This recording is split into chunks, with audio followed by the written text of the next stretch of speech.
Welcome to another episode of Ask Vivian. And today's episode, we're going to talk about what are the supplies that you need as a new sewer.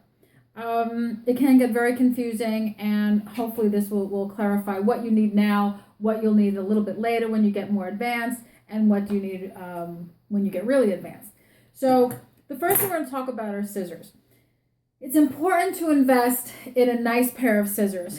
This is a pair of scissors that came with a beginner sewing kit, and they're fine. They're very lightweight. If you'll notice that the angle is a 45-degree angle, that is so when you cut the fabric, the blades of the scissor rest on the table as you're cutting the fabric to give you a nice cut.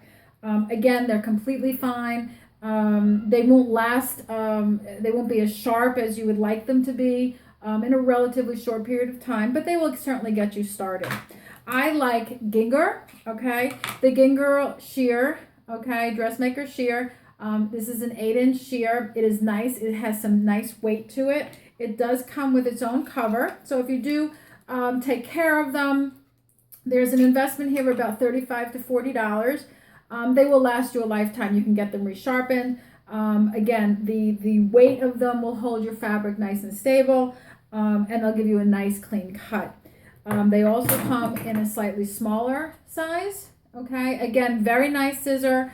You can get them, this is a nice heavy scissor as well. But they also come in many different sizes. You have to be careful that the hand grip is going to be suitable for you. This is an IKEA scissor. It comes with the IKEA sewing kit. I like the IKEA sewing kit. However, this hand grip is a little bit big. I have a pretty much of an average size hand. And it's a little bit big for me. But these scissors that you have, this is the 8-inch dressmaker shear. It's nice. You keep it in its cover, and it'll actually serve you for many, many years. The other scissor that you really want to try to get is the nipper. Okay, this is the stork scissor. It is classic. It's a very traditional pattern. But the point here is that the points here are sharp. You're going to be cutting stitches that were made incorrectly, so that you want to make sure that the points will actually get into your stitching seam and cut exactly what you want to cut. So this is always good. It's an embroidery scissor. It's nice. I like Kai. The Kai scissors, Kai, are extremely sharp.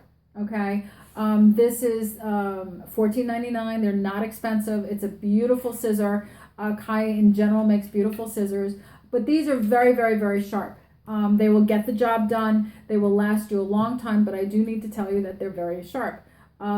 Beautiful scissor.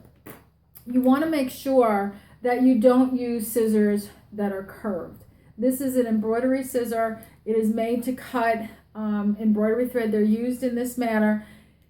Sometimes nail scissors will have this slight curve. If you're in a jam and you don't have something like this, you're not really going to be happy with the angle that this cuts. It's likely that you can cut the fabric where you don't want it to get cut. It's never a good idea to use a curved scissor. The nail scissors are not the best option. What you want to do is you want to get a scissor that is nice, straight point, that has a sharp edge here, because you really want to cut the threads that are a mistake. All of the scissors are made to be used instead of the seam ripper. The seam ripper is what you get in your average sewing kit with your machine. You take off the top, you put it on the bottom, and the way that you use this is that you dig out the stitches. The function is to dig. Here you have greater control because you're nipping. You're finding the stitch and you're nipping and you're cutting slightly. Here you're basically cutting, and it's reasonable to say that you're going to slice your fabric, okay, because you cut and you can slide it. So this one, I don't like them. It is a standard tool, okay, for sewing. They do come larger as well. Again, the function of this is to dig. You would also notice that these points are wider than you would get in a very sharp scissor. So when you're looking at, let's say, black on black stitching, it's very hard to see. This will actually get the job done far better than this. Although I do recognize the fact that your seam ripper is a standard tool of your sewing kit. Certainly you can use it. You do have to be careful. I recommend the scissors. Okay. Second to that, I'm just going to briefly mention the rotary cutter. I do not recommend the rotary cutter, certainly not for beginner sewers. It is always used with the acrylic ruler. It is originally meant for quilting. Don't use it as a beginner sewer. The blade here is a razor. It is extremely sharp, extremely dangerous if you don't use it correctly. As I said, it is originally made for quilting. There are very few straight lines in garment sewing. As you know, if you follow my videos, I do teach garment construction. There's really no place for the rotary cutter in garment construction, certainly not as a beginner sewer. What you do want to keep in mind is your rulers. The clear ruler is something that you want to have. This is certainly your 1/4 inch acrylic ruler, 3 inches, your 2 inch, and your 1 inch. You don't need all three. You do need to, you should have a clear ruler in your sewing kit for modifying a pattern, for adding or decreasing and altering a pattern. They're very good, not expensive. The seam gauge is a tool. Once you begin to use it, you will find any number of purposes in using it. This slides back and forth. You literally measure from this point to this point, and it is something that you measure your hems with. If you need to add measurements, you measure it this way. You can go all the way to 5 inches. I don't think they make these. I've never seen them larger than 5 inches, but it's an invaluable tool once you begin to learn how to use it. So your seam gauge. Tape measure is a must. Okay, your tape measure. Obviously you can wrap around stuff. Obviously you take your measurements with the tape measure. You need it. Okay, so there's your tape measure. I also recommend tweezers.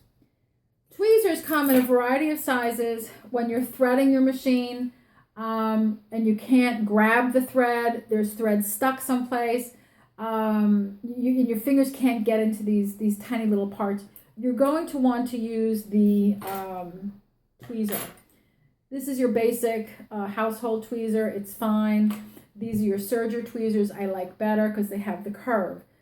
Again, the whole point of using some of these tools, there's many different kinds of tools, but what you want to do is get the tools that will make the job easier of sewing. There's so much to learn. You have the machine, you have the sewing pattern. How do I work with the fabric? All you want to do is have your implements be as simple as possible to get you through the learning process, and then you can start relaxing a little bit.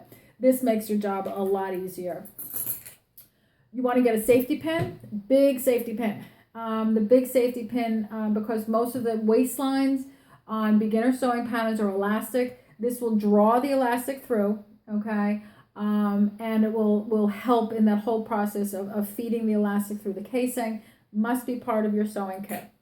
Pins, okay, is another complicated video. Okay, we'll certainly take on discussing pins at a later date. But pins come in many different sizes. Here's a nice little small one, okay, teeny tiny. And then we have the one I like, okay? You can see the difference. And this one, you can at least see it. You can see the yellow head, okay, right there. It's about maybe 2 inches big, 1.5 inches big. And you can see it. It's a little bit thicker, okay? So the fabric you're going to want to use is a more traditional stable fabric, like a twill or a broadcloth. And these are perfectly suitable to that. Beginner sewers should not be using silks or finer fabrics because of the movement of the fabric, and they're more difficult to sew. Whereas these pins could actually put holes in the fabric. Shouldn't be a concern for beginner sewers because you really want to use more stable fabrics. But these pins are quilting pins. You can see them. I work with a lot of young people. Very rarely do my students ever poke themselves. I mean, it can happen, obviously, but with a pin, you can see it happens far, far less. One of the other things that you want to get as a new sewer, new apparel sewer, is you want to get what's called tracing paper. This is wax-free tracing paper, and it comes in a variety of colors. Okay, here's yellow, there's red, there's blue, and white. And it will sometimes come with a tracing wheel. These are important to mark your darts, mark your pocket placement, and different markings on a pattern that you go through. And they sometimes will be sold together, sometimes separately. In either case, it is an important combination to have for your beginner sewing kit.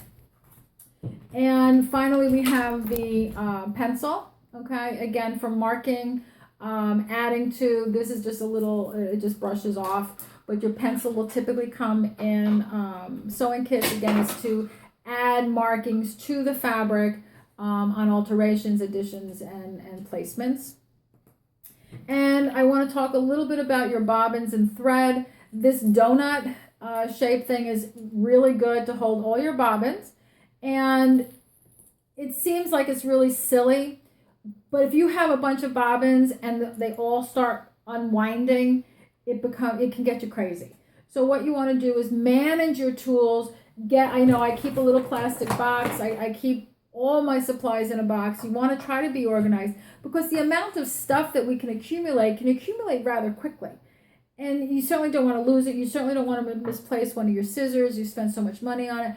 But the thread, you know, the bobbins, okay, for this little tool, I always know where my bobbins are. I don't have to worry about them unwinding.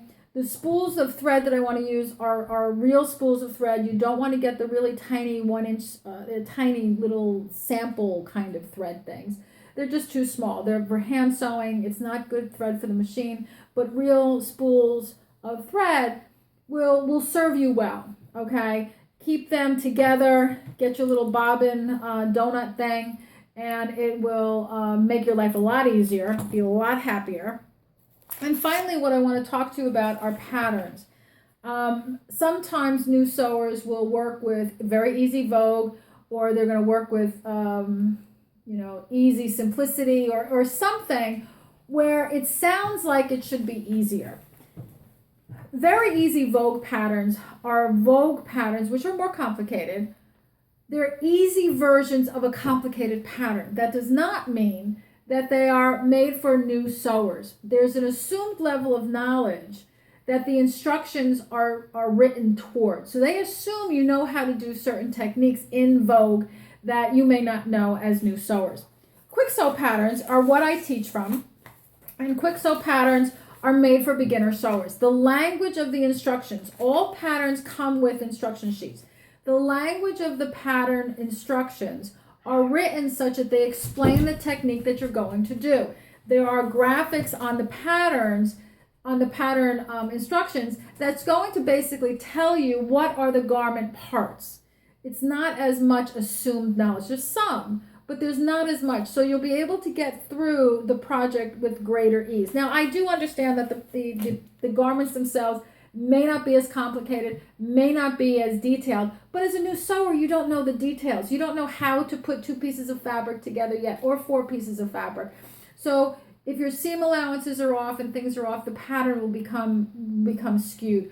Start with quick sew patterns, even though the garments might be more simple. It's made that way for a reason. It's made so that you will be successful. But quick sew are made for beginner sewers.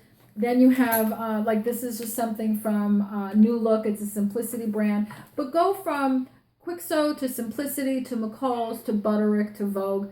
I do not under any circumstances recommend downloading a pattern because you have to put the paper together, because you have to you have to print on regular copy paper, and putting the paper pattern together can become a puzzle, and it's a little complicated. Again, the whole point here is so that you have a greater sense of ease and you can complete the project and want to do a second one. So that's really the goal here. So these are the basic things that you need. If you are doing something and you have any questions, I encourage you to email me at soyoustudio@gmail.com. That's soyou, SOYOU studio@gmail.com.